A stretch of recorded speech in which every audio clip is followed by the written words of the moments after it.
Uh, Hello, everyone. My name is Ranajay Ghosh, and I'm an assistant professor of mechanical and aerospace engineering. I'm also a core faculty of CATER, the Center for Advanced Turbo Machinery, Energy, and Research. Before coming to UCF, I was a research scientist at Northeastern University and a postdoc at RPI. I received my Ph.D. from Cornell University in Ithaca in mechanical and aerospace engineering, and my undergraduate also in mechanical engineering from the Indian Institute of Technology at Kharagpur. I direct the complex structures and mechanics of solids lab here, the Cosmos lab, and the research focus is on mechanics of materials and structures, especially focusing on how to harness complexity of structures for high performance materials. In that, I focus on computational modeling, multi-scale modeling, multi-physics modeling, and the main thrust of my research is to develop models, carry out computations, and also I have experimental setup in my lab to validate the models. My current projects range from gas turbine structures to soft materials, soft robotic materials, to actual biological organismic system. I was also the recipient of the Career Award last year. To dive down into the research motivation, my main research motivation is designing high performance materials leveraging topology. And by high performance, this word is very specific. It means the structures should be lightweight.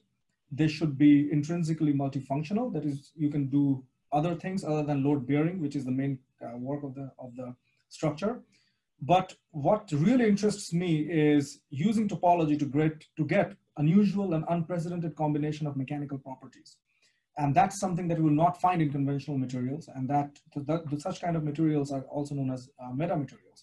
To give you a visual feel of what I mean by topology is, a very good example is the structure that you are familiar with. One is the Washington Monument, and the other is the Eiffel Tower. The Washington Monument is a monolithic structure, an example where there are no open spaces, so to speak.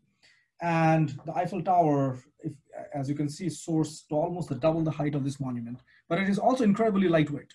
And the reason that the structure is this lightweight is not very difficult to see. It's actually in the internal intricate architecture that this structure has. And that's what gives you this incredible amount of lightweightedness. So using topology naturally gives you a very lightweight design. Another thing that topology does is, it leaves, so this is the second example is a composite where the core is hollow and is full of a lattice structure material. So it gives you a lot of open spaces where you can circulate a fluid or you can embed electronic structures for monitoring.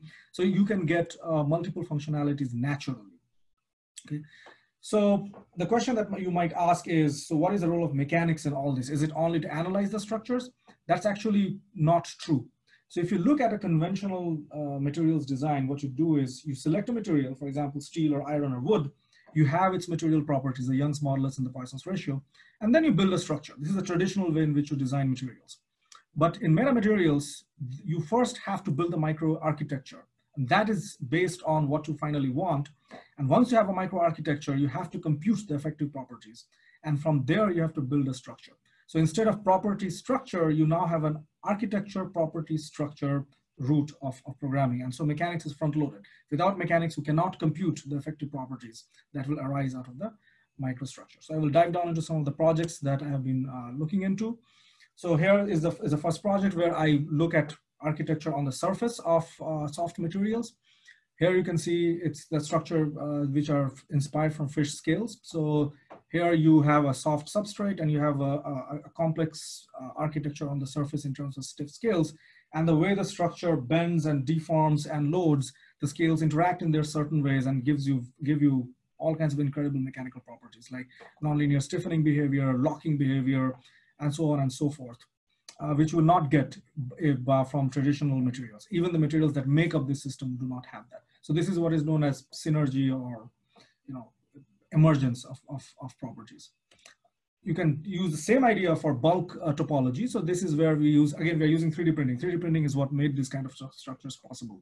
So here I use topology inside. You can see hexagons within hexagons, and you can actually design them in such a way that it gives you a negative Poisson's ratio. And that's the second figure from the top. You can see that as you compress the structure, it kind of bulges in rather than bulging out. This you cannot get from a normal structure. And you can precisely control how much it will bulge in as you load it, as you compress it, depending on the topology of the structure. And this behavior is highly directional dependent. The figure on the other side shows you that feature is not there on the other side. So by designing these trusses and the lattices, you can actually get the properties that you want. Another example is foldable structures. Here you fold or literally crush the structure, and yet you preserve the shape of the structure. So this is called conformal deployment. And you cannot typically do that with a normal material. You cannot just crush a material and hope to preserve the exact shapes and the sizes. The last application is in making lightweight composites, where you use topological materials as the core of a composite structure. And there you can get various kinds of load displacement relationships depending on how you design the trusses. So this is my research focus on the mechanics of topological materials. The other research, the second research that I do, which is an NSF project. So part of the previous research is funded by my NSF Career Award. So this one is another NSF award, which I work with Andrew Dickerson and Teresa De Becker for biology. And this is a very collaborative proposal. And here we'll look at, what is the mechanics of biofilm and biofouling. So if you look at a ship which is immersed in water, you will see that eventually it fouls pretty badly. And this is the example of this. But many semi-aquatic mammals, they do not have this problem. Okay? They do not get fouled. They go in and out and they are fine. And we kind of hypothesize that the reason for that is the surface, rather than being a smooth surface, is actually a highly textured, topologically intricate structure again. So if you look at the fur, you can see that there are multiple length scales hidden. There's the organismic scale, there's the patch of the fur, there are one single fiber, and then on the fiber there are if you look under SEM, you will see different kinds of architectures. So our focus is, to look at, we've hypothesized that the real fouling here is not happening at a macro scale, but it's kind of emerging out of what is happening from the lower scale. It's kind of cascading up. And that's why our collaborators in Canada, they looked into microscale fouling using fabricated microfluidic devices. And we found an extremely nonlinear behavior in fouling. That is, there are certain regions where the fouling is high, certain regions where the fouling is low, and it all depends on the geometry of these micropillars. This is a top view of this micropattern device. So we proposed that we are going to develop a multi-scale, a multi-physics model of deformation, deposition, and fluid flow together. That's why we have so many different PIs in this project. And we are working on this now, and we have our preliminary data, where we see if you take it's a numerical experiment, you take a fur, you add topography on one side, you don't add topography on the other side, and look at the diffusion pattern. And you can clearly see, even when they're not deformed, they're flat, there is a difference between the two sides. But the more interesting thing is, as you add deformation, there's a divergence. Okay, there's an amplification of the difference between the two sides. So again, topography plays a tremendously important role together with deformation, and we believe that this is at the center of this behavior. We are now currently developing an adhesion model, a proper adhesion model based on analytical calculations of energy between a particle and a rough surface. So again, this is kind of similar theme. Switching gears a little bit, another aspect of my research is a more practical, considering the industrial side of it, and it's funded by Siemens. And that is, I use the principles of mechanics to kind of shed light on new kind of predictive the non-destructive evaluation techniques. That is, if you come up with new kinds of evaluation techniques, my research is to find out the effectiveness of it, what makes it tick, under what region it will not work. So an example is the left-hand side. Here there's a laser diagnostic technique. I was working with Siemens.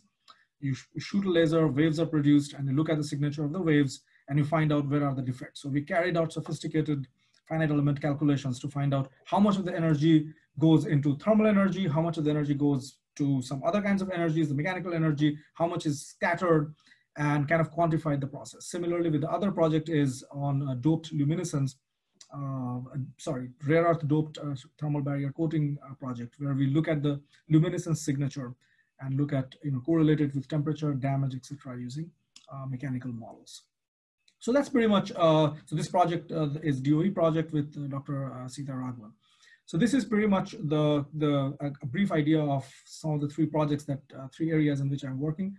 And talking about my immediate research focus, my focus remains to understand the role of deformation and underlying topology in creating extraordinary material behaviors. I work on computational modeling of different kinds of more efficient multi-scale and multi-physics models as the problems demand. And I want to deepen my quantitative understanding of novel NDE methods. Funding-wise, currently I am funded by NSF, the US Department of Energy, DARPA, and Siemens. And in future, I would definitely like to expand to other DoD agencies, and especially NIH, because of my overlap with with soft matter. And I would like to work with the other private companies in Florida region as well, who would be interested in mechanical integrity type of research. Long-time focus is going to be relying on collaborations. I really actively seek out collaborations. As a modeling person, collaborations is key. I have given in this slide where different departments we can collaborate, we can have common grounds. Obviously, material science is the #1, which is very close to what we are doing. But I'm also looking for people at the computational side of my research, integrating data science, machine learning, etc., on the computational models I develop. Similarly, for multi-scale models, people from physics. And on my topological material side, I would love to see if somebody from optics, Creole, can help me integrate optics to the mechanics of it. And in medicine and biology, I want to continue with my soft matter research. My outreach goal is to cross-pollinate, to disseminate this research across different disciplines and deepen my engagement with UCF STEM initiatives. And with that, thank you very much. I will thank my collaborators within UCF, outside UCF, my funding agencies, my excellent graduate students and undergraduates who work in my lab. Thank you. Thank you.